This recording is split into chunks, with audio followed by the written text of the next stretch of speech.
La paz ha sido uno de los derechos fundamentales que a lo largo de nuestra historia hemos tratado de alcanzar. La búsqueda de un estado pleno de paz o un estado mínimo de paz en sociedades concretas se convierte en el ideal perseguido por quienes afrontan territorios conflictivos. La paz como ideal hace parte de los derechos fundamentales que permiten al desarrollo de las comunidades e individualidades, ordenado por las Naciones Unidas y constituido como un bien que cada gobierno estatal debe construir. La paz como concepto es un consenso que une y no divide, que abarca e integra a todos los agentes que se encuentran involucrados de manera directa o indirectamente. No es la construcción de sociedades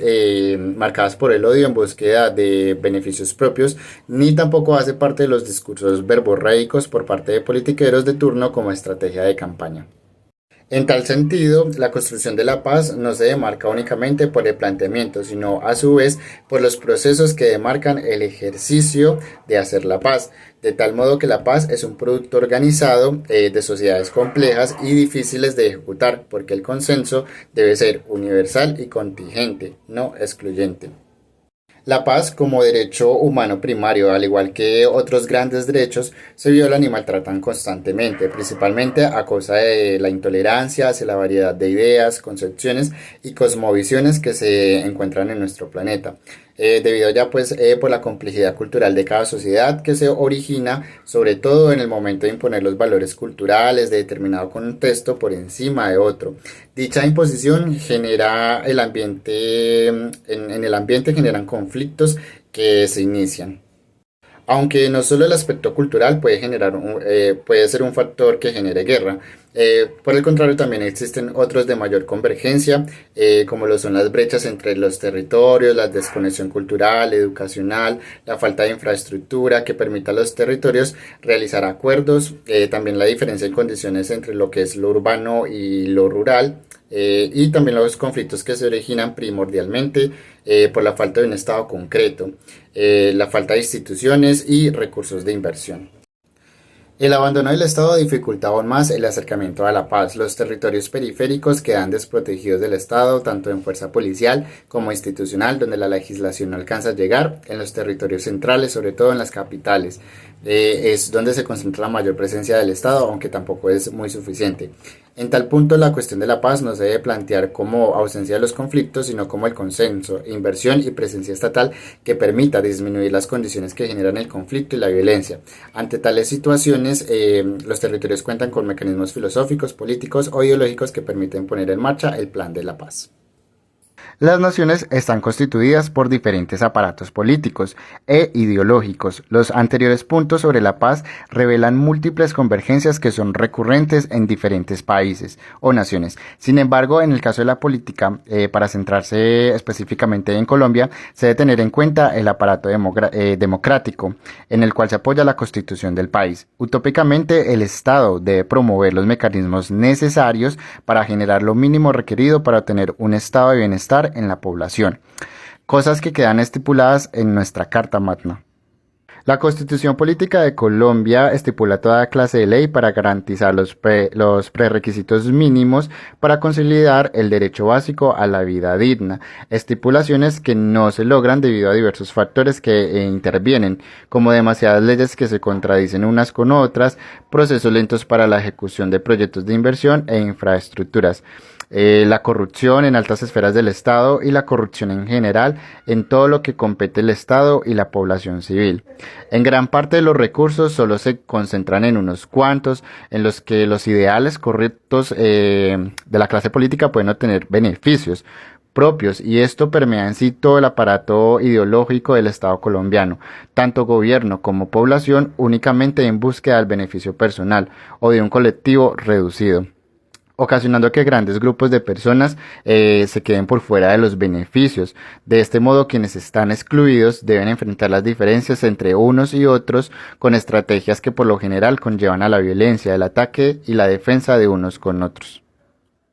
La democracia en concepto supone un gobierno que permite un contexto donde las necesidades del pueblo son lo primero, aunque este concepto es una idea imposible porque se supone que la democracia debe generar un estado de igualdad absoluta una igualdad entendida como la misma cantidad de recursos invertibles para todos, desconociendo nuevamente las diferencias culturales y de contexto que posee cada espacio geográfico. Es decir, esta pretendida igualdad puede generar más violencia. Como lo resaltaban los puntos anteriores, la paz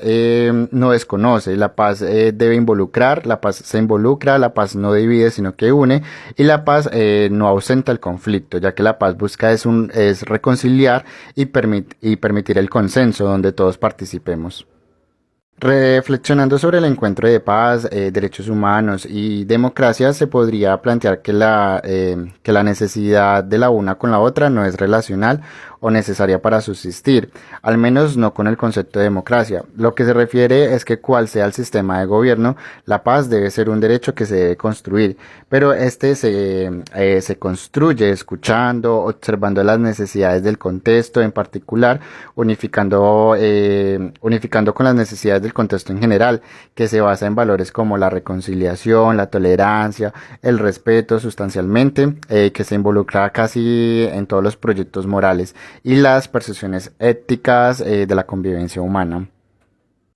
Escuchar al otro requiere entender su situación y plantear soluciones que hagan frente desde el estado de conciliación, desde la comprensión de las variables que cada escenario enfrenta. Observar al otro requiere, de tal caso, ser consciente de las necesidades, de las ausencias y resiliencias, dando como resultado la conciliación, y en donde se ha presentado el conflicto, pues la reconciliación, que permita tolerar, respetar, equiparar y abrir caminos a nuevos terrenos de garantías, que se alejen de un estado mentiroso y una contraparte conflictuada o envenenada por la ausencia de quienes deban brindar la protección. La paz puede ser garantizada cuando los derechos humanos fundamentales puedan existir y cohabitar con los consensos que son el trabajo, la salud, la educación, la alimentación, que conlleva el concepto patético de la igualdad, sino a la congruencia. Porque no es pretender que todos necesitamos lo mismo, pues igualdad, sino comprender que entre las diferencias todos requerimos caminos, estrategias, formas que permitan acercarse a lo mínimo para lograr una vida digna. Congruencia, como concepto geométrico aplicada pues a la vida, no es ser igual al otro, sino es hacer con el otro en aquello que nos distingue. Así pues, los conceptos de paz y democracia y derechos humanos sostienen relaciones intrínsecas, debido a que para lograr la paz, que busca una supervivencia pacífica en colectivo, es importante participar de todos los mecanismos democráticos para que no queden sobre un discurso de propaganda política o plasmados en un papel. Si no logramos dicho consenso de paz, nos veremos inmersos en un escenario apocalíptico en donde todos los derechos humanos serán violentados, llevándonos a una destrucción de una especie que aparenta ser la más inteligente. Eso es todo por hoy. Gracias por escucharme, profe. Hasta luego.